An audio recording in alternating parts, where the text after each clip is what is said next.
maybe I'm going to bring it as well. So let's look at this in perspective, right? Miracle Rogue essentially does exactly what Miracle Druid does, just takes a little while to ramp up, relies on a little bit more board clear and board control. But honestly, genuinely does exactly what Miracle Druid does with Malagos. You just need to have maybe an Emperor Therissian tick or two to guarantee that you get it all through one turn, or at least some preparations in hand anyway. So essentially it does the same thing as Malagos Druid. It has that same niche to fill, just cycles cards a little bit better, I would say, if you get that Gadgetzan Auctioneer down, and also can actually flat out do a little bit more damage. So. Alright, well, we'll see whether he's going to be able to in this series, and I am once again going to ask you guys for some predictions. Ex-Scoundrel, we'll start with you. Who do you think is going to take this one, and what do you think the score is going to be? I've always been backing Hello Leeroy thus far. I'm not going to steer the ship away at this point. I'm going to say Hello Leeroy 3-1. I want to back Hello Leeroy because I always back Hello Leeroy, but I've been backing the underdog, I feel, today, and I think that is Jambre. And if he's bold enough to bring stuff like Yasiraj Hunter that he did last week, I think he might surprise Hello Leeroy and he might get a win here. So I'm going to go 3-2. Okay, I think I'm going to be bold here, and Hello Leeroy will probably pull me up on this afterwards on Battle.net, but I'm going to go for Jambre, and I reckon he's going to take this one 3-1. Jambre's been ramping up over the last 2 weeks. He had a rocky start, and last week he looked really strong. I think this week he's going to come in swinging, but we'll have to wait and see as we're going to get into this series, and it's going to be a Druid versus Warlock to kick things off. So it's the... Again, this kind of resurging variant of the traditional Zoolock running the Soulfires. Knife Juggler finding his way back in, and Hello Leeroy's got some thinking to do here, because he does have coin. It looks like Jambre is going to be bringing Malagos Druid for sure, but he has included something like an Ancient of War. He's got a very tough opening hand, but with the Innovate Fandral that commands respect, he should be able to start to contest board early. I like the Malagos Druid that runs Ancient of War because... As do I. They've kind of taken out Ancient of War for Gadgetzan recently, and I prefer having that taunt as a backup if you are going to play up against some aggro. Yes, okay, Gadgetzan means you can cycle through your deck and get to your finisher quickly, but against something like Zoo, you might need that big taunt just to stay alive in this game. Leeroy not going to use the coin this turn because next turn he's got a coin 3-drop, which is far more important for his tempo on board. Jambre now can coin Fandral Staghelm, which we know gets punished by Abusive Sergeant, but he doesn't know that. So he's got some thinking to do, whether he just uses Power of Wild straight for the 3-2 or uses the Innovate and gets Fandral out. Well, it looks like the decision has been made, and I can't say it's one that many players would disagree with there. Fandral on board is always going to be difficult to deal with, unless your name is Hello Leeroy and you have an Abusive Sergeant in hand. So a fairly simple trade available for him right now. So this is actually the discard lock with the Malcazar's Imp in there. I was a little bit too quick to assume that it was traditional Zoolock. We saw Ball Control run Soulfires in his traditional Zoolock, but didn't have the discard variant, whereas Hello Leeroy has gone for at least part of the discard variant. Has definitely added a little bit more card drawing with Malcazar's Imps. So I think it's those Knife Jugglers that sometimes throw you. The Knife Juggler has been taken in and out of the discard lock. Yeah. People don't know whether they want it in or want it out. At the moment, people want it in. But I think this is a fairly simple turn for Hello Leeroy. I mean, he knows what he's going to do. He knows he's going to take out Fandral for one, but it's whether you play Voidwalker or whether you play the Imp. I actually don't think it matters between the two, but maybe the taunt is a little bit better at somehow protecting your 2-1 in that case. It depends if you think you're going to be discarding anytime soon. Yeah, well, I think it's just a matter of there's no situation later on in the game from the Voidwalker. We will just get that mouse moved. Yeah, there we go. I think the Voidwalker right now is a fine play, and then Malcazar's Imp can be a much better play later on. Wow. It's going to Moonfire and then use Power of the Wild because it contests the 3-1, and obviously he then doesn't lose that directly to the 2-1 Abusive Sergeant on board. And it does mean that Hello Leeroy now has the potential to Darkshard Councilman, coin out Malcazar's Imp, or just go for Imp Gang Boss and coin out Malcazar's Imp, which actually could be slightly better against something like Swipe. We could Dark Iron Dwarf now and just take out... Yes, that's true, actually. He could. Take out the Panther. And looking at Jambre's hand, it's now the clunkiest of clunks, and yes, that Arcane Giant will start to go down when you get more spells, but he's got no spells in hand either, so he's going to be relying, like we saw Ball Control relying on his deck, just kind of drawing those cards that he needs at the right time, and he's just going to have to kind of hope for the best here, but it's going to be tough when you are facing against a zoo that just does put so much presence on the board. I actually quite like the Dark Iron Dwarf because you trade your 1-3 in. If you don't play Dark Iron Dwarf and you play Imp, Gang Boss, or Darkshire Councilman followed by Malchazar's Imp, then you have to have something to trade into this 3-2 afterwards, which is probably going to be your Malchazar's Imp, so that means you've almost basically wasted the coin. So I do quite like this Dark Iron Dwarf, but it does look like it's going to be the Imp Gang Boss thus far. Saving the coin. Be able to hold on, and Jambre manages to find a bit of a lifeline there, to be honest. You can see his face. He's like, oh. He just gave a cheeky look to the camera, and if we're going to have two players that are some of the most characteristic players on webcam, it's probably these two guys. You mix in ball control as well, and we have got some really fantastic players to watch. I love how Jambre as well takes his time to make that turn. He's like, all right, we found my answer. I have no other play this turn. I have to drop my 3-5. But he takes his time with it. It's a good response from Leeroy, though, because going to start building pressure of this Darkshire Councilman. And unless there is some spells in hand for Jambre, then there isn't much he's got going for him. And none of these are spells. But it does give him the option to start putting more pressure on board with this Mark Keeper. Yeah, it's whether he's going to be thinking, right, do I have to ramp up because of the high mana minions that I have left here, or do I just put some minions on the board? Do I summon that 2-2 slime? Yeah, I actually almost don't mind the ramp at all, because you want to get closer to that 9 mana value, so you actually start doing something.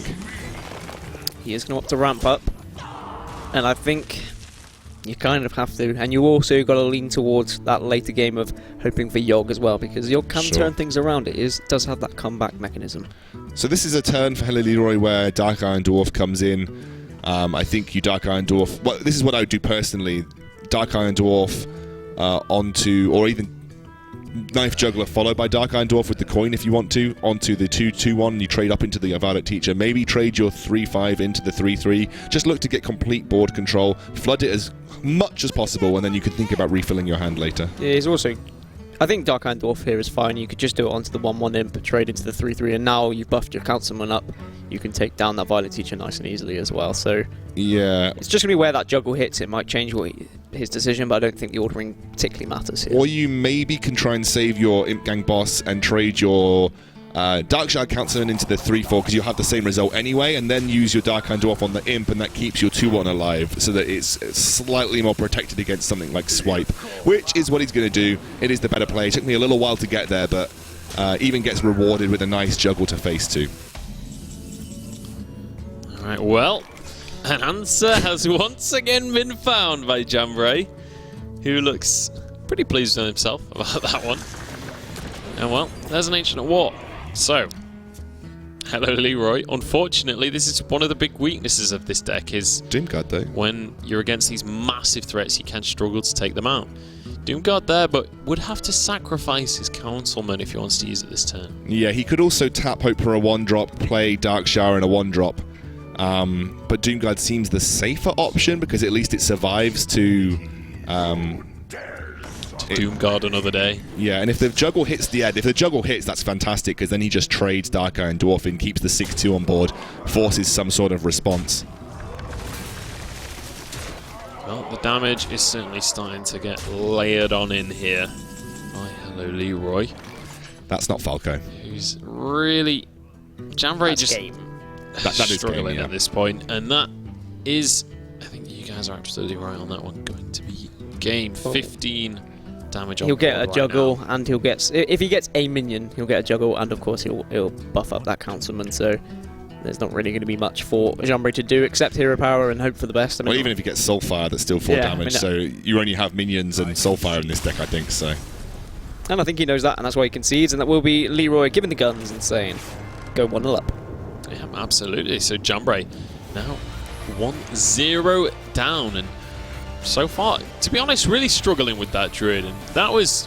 It's not often that you see a Malagos Druid draw that badly, to be honest. Just struggle that much in the early game to just find anything. It didn't have that removal, but like I said, similarly to why Green Sheep was bringing these aggro decks, Malagos Druid is so popular at the moment, and if you can get decks that can get minions on board, it's so hard to deal with if you don't draw that early game removal. I mean, look, let's be completely frank.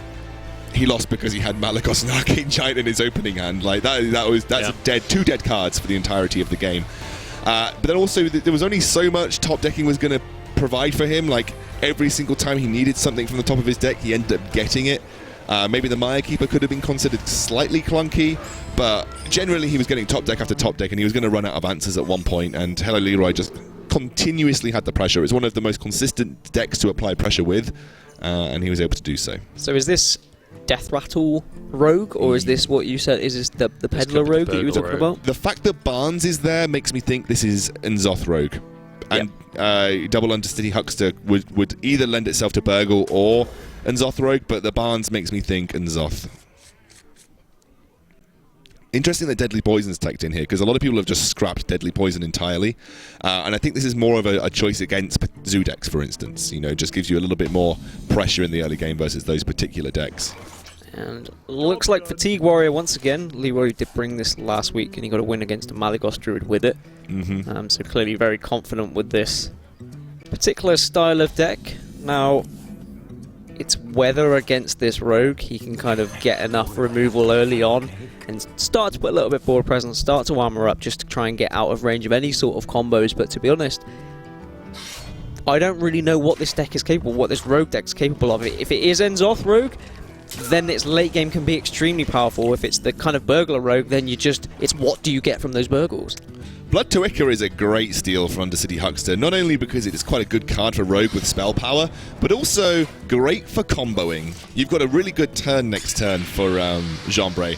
If he wants to use Blood to Ica into Edwin, he's also just going to be able to slam Barnes. And I imagine this turn will be hard for Hello Leeroy, because he doesn't want to just play Acolyte of Pain directly into this Deadly Poison dagger from the Rogue, but he could just think about shield blocking too. So if this is like an N'Zoth Death Rattle Rogue and you're looking for those Death Rattles as Barnes, I mean, it's probably good that you've got Edwin in your hand now, because that's not going to be one of the things you're going to pull, and it's how many minions are there that is going to be favourable for you from Barnes. Obviously, when you do put Barnes in a deck, you're going to aim to kind of make the best out of any decision that you can get from Barnes' choice, really. He's like, I'll take that guy. I think when Barnes is played, which is likely going to be the next turn for Jambre, Helena is just talking to the camera right now, just in case.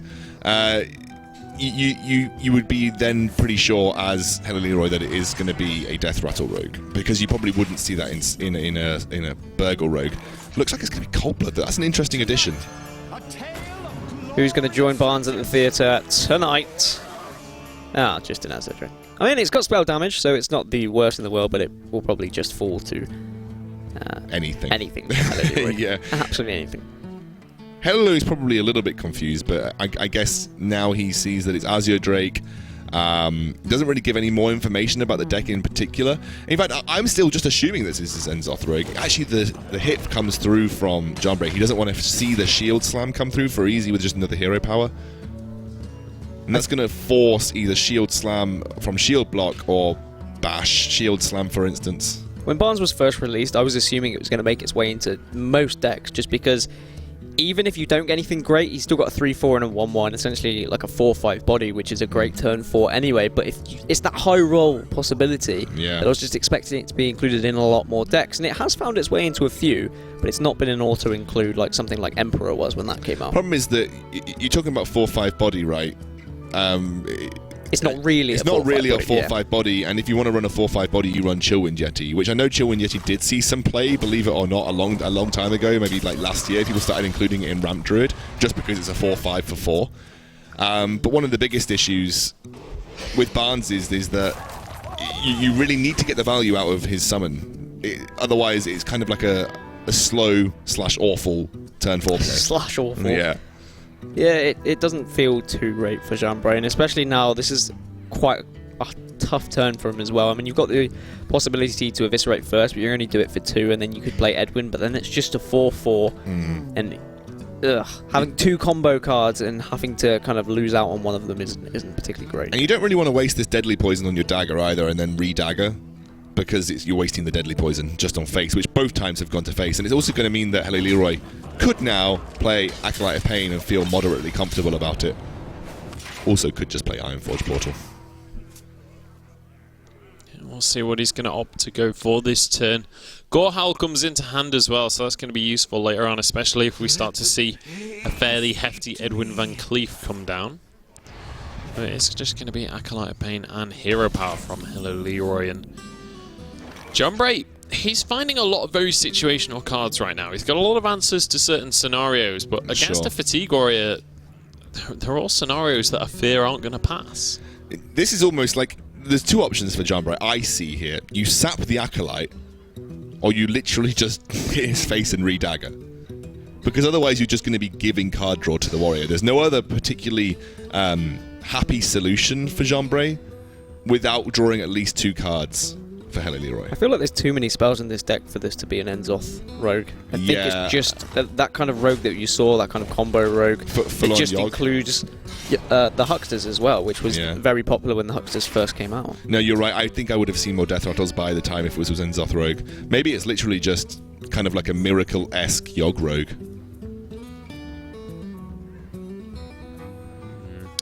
Well, Leeroy will soon start to get to that point in the game where you're playing this Fatigue Warrior, you're playing this very slow control deck, that you have to start to consider what are the resources I can afford to just expend from my hands so that I don't mill my own cards. Well, similarly to Malygos Druid against this Fatigue Warrior, the Fatigue Warrior eventually just gets out of range, and it may be that situation for the Rogue as well, and I think Jambre will be worried about that, but he hasn't been able to put any minions on board to kind of make any sort of impact to Hello Leeroy's life total, and if Hello Leeroy draws something like Justicar, that's going to be very hard to take for Jambre. Hello Leeroy could consider just using Revenge here. I don't know if he really wants to save it for something in particular. The other play for me would just be straight up Ironforge Portal. Do you remember last week when Jambre was in the Fatigue Warrior match and he just conceded like 10 minutes into it? He just had enough. It looks like he's in that same kind of mindset now. He's like, why are you roping just to armor up and attack face? I think that obviously he doesn't know that Hello Leeroy had a couple of options, but coin into Gorehowl deals with anything really that Jambre could play, and he still doesn't have an answer to this Acolyte that's clean. At some point you might just have to say I have to sap it, or I try and just do some crazy play. I mean, do you just say Blood to Ica, backstab, Van Cleef, Cold Blood, and if you want to trade into it with Gorehowl, go ahead? Because otherwise, again, this is another dagger plus turn, really. The thing is, you have to backstab first so that you don't get the value out of the Blood to Ica. True, yeah, you have to backstab first. I have no idea why I said it the other way around, but yeah. But I mean, it's still an option of a way to remove it, but then you're given 2 cards. But nothing, I think you're right, Excalibur, nothing feels nice at all. He's got all these combo cards. He can buff damage, he can sap, he can put an Edwin on board, but there's a response from Hello Leeroy. So had that just been a armor up pass turn for Hello Leeroy, Jambre could have milled this Warrior deck at least 1 card, which is probably what he was potentially thinking about. Well, speaking of milling it, it's just going to be a fan of knives thrown out here just onto the empty board to just search for ways into this game right now. We are going to see maybe then a fork. I don't know. Maybe it's an Enzoth rogue still then. The fork is there. Cutlery rogue. This is what I like about the fact that we don't know the players' decks. I like that we're able to kind of see what it is. Obviously, it's very different in the kind of Blizzard Championships where they know, all the opponents know what the decks are. They get listed like a week before, but all these, we're in the same situation as the players. Hello Leeroy's going to be thinking, right, okay, I saw Hucksters. Is it going to be an Enzoth rogue? What am I trying to play around here? What are my options? 1, 2, 3, 4, 5, 6, 7. He could technically mill here if he wanted to. He'd have to use Eviscerate on a 1/1 Acolyte if he wanted to do that, but I think Hello Leeroy knows as well. That's why he's kind of shaking his head here. He's thinking, why does he play that Acolyte? Why am I giving him the chance to mill me? He's saying, basically his face is, I'm a little bit dumb. I feel a little bit dumb from that situation, but Varian Rin, boys. I mean, what minions do you get from Varian as a rogue? What are you running? As a Drake? No, it's N'Zoth. Yeah, you don't want to get your N'Zoth out if you are running N'Zoth. Hello Leeroy's probably thanking the Lord that he doesn't get punished for the mill there. And it drops the Eviscerate onto this Acolyte, which isn't half bad, you know. but it ain't half good either. Could also just play Edwin, but it does just get dealt with very easily by Gorhal. Too soon. Time to die. Deadly Fork comes through, boys. Deadly Fork going to be placed down. I really don't like Deadly Fork as a card. I mean, I didn't like it when it was first announced, but it has seen some play in kind of some crazy, wacky rogue decks, and it does work. I mean, it does add more damage to the rogue. It is a nice weapon that you get from the Death Rattle. Obviously, you have to play it. It's not automatically equipped, which is what feels bad, I think. Yeah. The thing is, the weapon's 3 mana. It feels super expensive considering it comes off a Death Rattle. Exactly, and especially when you compare it to a Fiery War Axe, which is just 2 mana, and it's exactly the same thing. And you've already paid 3 mana for the Fork just to get access if it was to it. a 4 mana 3/2 that gave you a Fiery War Axe basically on death, OP card. Yeah. But that isn't the case. We're going to see Hello Leeroy just throw down the gauntlet and say, well, you have to have an answer. What you gonna do, boy? That's what he's saying. Sap is available in hand though here, and also a sharp fork should he need it. Well, who wouldn't need a sharp fork, Munchables? Anyone who's not about to eat a delicious meal. Sapping Grommash doesn't feel great, does it? Sapping anything with charge never feels great, but he's got what? He doesn't have any other answers to deal with it. He can Fan of Knives to try and cycle for something. That's not Falco. But that is not going to be anything that he's going to deal with. The 10-7 on board. So do you just leave it? I mean, you're not... Do you just leave a 10-7 on board? I guess you could just play as a Drake, yeah? To me, it doesn't feel great to do that, but I guess at this point he's saying maybe I just apply threats to board and hope that you don't have an answer, and maybe this 10-5 doesn't go into face. Well, that's never going to be the funnest strategy when you're against a Control Warrior, because they almost certainly will have answers, and we can see that with there all those are a cards fair in few hand. answers available for Hello Leeroy right now. Yeah, and using Bash seems like a no-brainer on the 2-2, and obviously you have this charge of Gorhal, which guarantees you 10 damage to face. And then the sap will have to come out, and then you're like, why didn't I just sap Why don't I just sap the last turn turn before? Yeah. Like you said, it doesn't feel great to sap Grommash, but I don't know where Jambre's minions are in this deck. He just has a lot of answers, and against a Control Warrior, you don't really need like a ridiculous amount of answers. Like, you know, you have to be the one dictating the play to force answers from the Control Warrior, otherwise you just get to the late game where the Control Warrior has more late game threats than you have answers. And there's the Gadget Zan about 4 turns too late. We'll see whether he opts to go for Gadget Zan here. I mean, you could just play Varian and see what happens. I feel like almost that's what I would think about doing. But you're dead.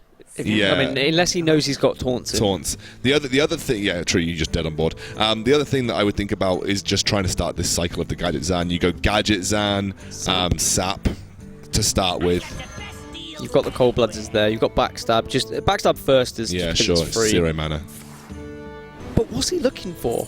What's in his deck? Okay, so Tomb Villager would have been nice early on, just for that board presence. I feel that Jambre's first 15 cards were all spells, and all his minions are just going to be sitting there at the bottom of the pile.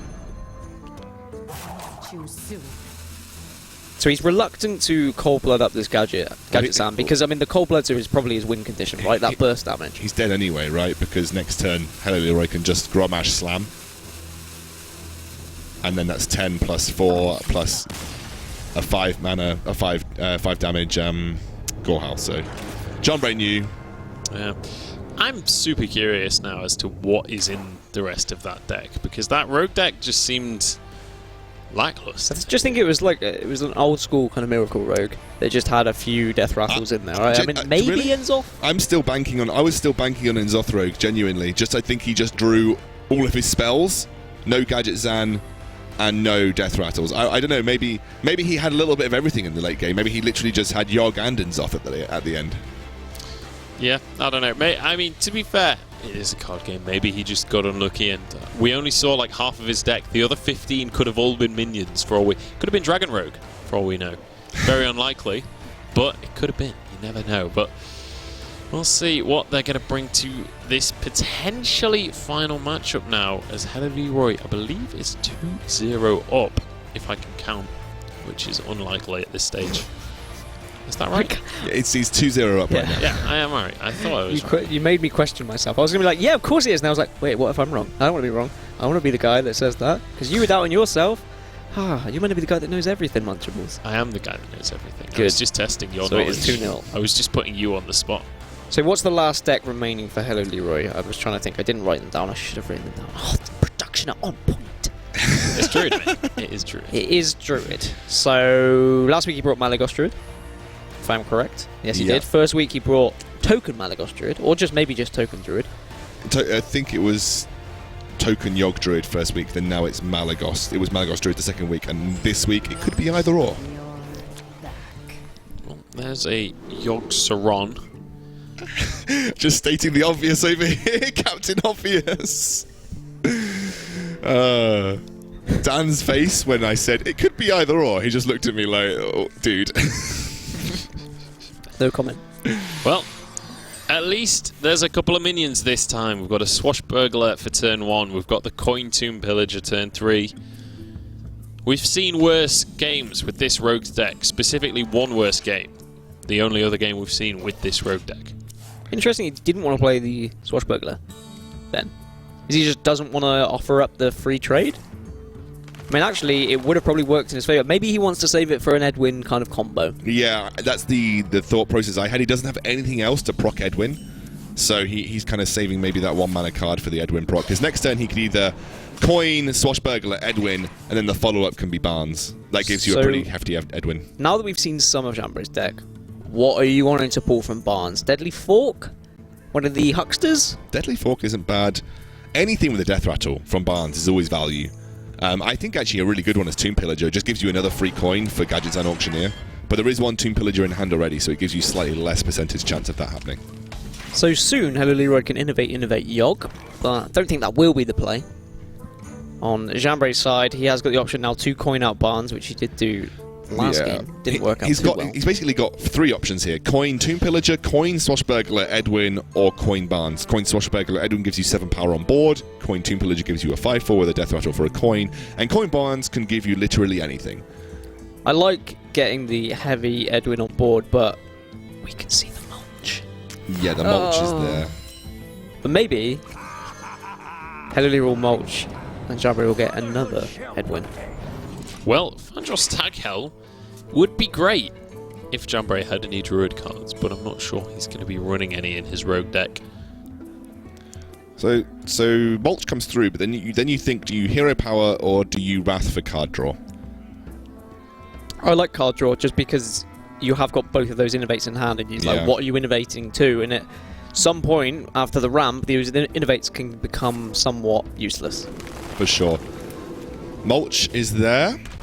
Edwin becomes Starving the most nerfed card in... Remember when you were good? Yeah, the most nerfed card in Blizzard Hearthstone history.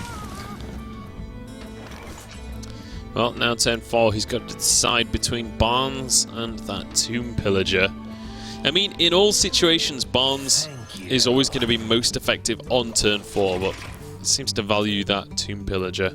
Overall, I can't say I'm too surprised, you know, the coin is so good. Look at Leeroy's face. He knows he's just top-decked his way to what's going to be Jambre feeling very sad. Jambre just looks around the room like, why? Why is this happening to me? What did I do He's in the previous going to innovate out Power of the Wild as well. Actually, I almost think that's slightly risky because Rogue can definitely have answers to this and it's kind of overextending onto the board, but you do force him to have those answers, so... I like it. I mean, with 5 mana, Rogue is struggling to do much. I mean, he's got Backstab, he's got the SI7 agent. He's also got a Prep, though. Yeah, you could Backstab... Prep Fan of Knives. Prep Fan of Knives, see what you get, hopefully an Eviscerate, coin SI7 agent. Just to take down that Fandral. You have to take down that Fandral without a shadow of a doubt. mean, Fandral can go down regardless of what you draw from this Fan of Knives. It's just whether you could take down the 4-2 afterwards, and he gets a backstab, so he won't be able to. This guy's toast. We'll finish off the Fandral though, and that is the absolutely crucial thing in that turn. To be honest, I wouldn't have minded him going for the... Oh no, he just drew the backstab. What am I talking about? I'm being an idiot. So, Living Roots off the top. This is an awkward turn where when you pick up the Raven Idol, do you go for the absolute YOLO play of trying to pick up a minion so you can have something on board, or do you just pick up another spell for Yogg? Safer to pick up the spell, right? I mean, usually you pick spells. Yeah, he's gone for a spell. But sometimes you can get some decent minions, but... Mark of Visharaj is pretty good because he's already got a beast on board. More card draw. Yeah. I don't feel like he needs the healing touch right now. I don't think he'll need the healing touch regardless. Yeah, Mark of Yasraj seems to be the optimal play for me here, which he will take, and he'll get some more card draw. And drawing in something like a swipe would be quite nice here. Ooh, double Living Roots. You could Living Roots and then use Hero Power and just charge the 6-4 interface. Yeah, I think he's going to do exactly that, so 19 health remaining now for Jambre, who's starting to feel the pressure just a little bit. 2-0 down in this series. And he's got to find an answer from this deck soon, because so far we've not really seen much out of this deck at all. We've not really seen what the goal is right now. Needs an Eviscerate. Oh, and off the top. Gets it. Well, there's the Eviscerate. That's going to mean that he is finally in control of the board, and actually Innovate Yogg, looking like the only play right now for Hello Leeroy. We'll see what he draws, see if he finds himself a different way back onto the board. But a swipe, not really ideal. I mean, you could deal with the 4-4, but is it worth that resource? Depends if you want to keep your spells specifically to just give Yogg the massive sort of spell chain that you can get out of it, or you just say, can Yogg win me the game for the spells that I've already cast? Obviously, you have no idea whether Yogg will win you the game or not. You can only put yourself in a positive board state or use it in a positive way. You never play Yogg when you have board control, because it could just always go wrong. So he goes for the swipe. I think he doesn't need to worry specifically crazily about anything massive going on in terms of the rogue swing at this point in time. Deadly Foot comes out, though. Yeah, so that's a pretty good target for Barnes, and I think swipe was right last turn, because you don't want to leave anything on the board against a rogue, because you know that the Cold Bloods are there. You know that his win condition is going to be that burst damage. So I think clearing the board was important for Hello Leeroy. And Arcane Giant is our counter of how many spells have been used. So that would be a 9-spell Yogg if you were to play it now. It would be 10 spells, obviously, if you played Innovate. 11 if you played Living Roots as well. Sure. You don't feel too bad about playing Arcane Giant, because it's a very cheap... Oh, okay, he's just going to go for it. He's just going to say, maybe Yogg wins me the game right now. Well, it's an aggressive play. I'll give him that. It's certainly a brave play. Let's see what Yogg Sauron is going to bring to the table. So he made a decent start with that Lightning Storm. Divine Favor! No way! Fills back up the hand. I mean, Astral Communion might come out next just to kind of get rid of all of those. But it does feel good to fill up your hand right there. Yeah, I don't think Hello Leeroy can quite believe his luck. Gets a couple of secrets to boot. There's a Divine Shield. Oh, the onto Divine the Shield Yogg. as well. Oh my goodness. Nothing but Charge? glory. No way! What? Jambre is just looking at this like, I cannot believe it. Oh, the Shadow Flame comes through. Still, he's filled his entire hand. Well, Yogg did what you want from Yogg. You want to draw cards when not into fatigue, obviously. A couple of secrets is always great, and just clearing the board is what the important thing was. I think Hello Leeroy's webcam just caught up with the fact that it got Shadow Flamed there.